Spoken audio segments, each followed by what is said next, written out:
So, hello guys, no. So, nagpapasalamat ako ngayon sa araw nito. So, masayang-masaya ako, no, dahil nakuha ko na po ulit yung nahack na Facebook page ko. Itong ano po, ano, nasa taas, no, yung Kati Soy Vlog, no. Bale, mahigit po isang buwan ko rin po itong hindi po na ano na access kasi nahack po talaga. Bali, nag-research po ako, no. Una po naghanap ako ng report pa kay Facebook, no.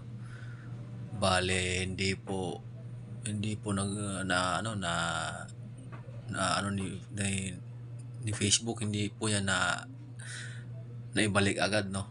Tapos nag-research po ako ulit. May nakita po ako sa YouTube na kung paano gawin. Ngayon, inano ko po sa settings ng Facebook, no, sa support. Tapos report problem po. Tapos sinend ko po yung picture po ng nawala kong Facebook page, tapos yung ID po mismo, ah, ID code. Tapos yun na po, pinasa ko po siya ng umaga.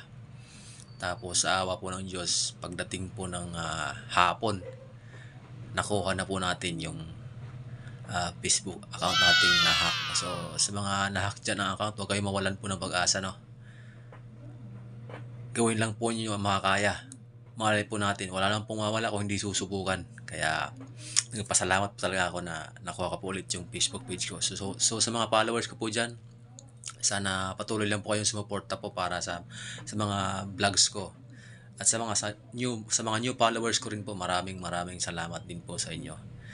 Sana po patuloy po kayong sumuporta hanggang sa muli. Bye-bye.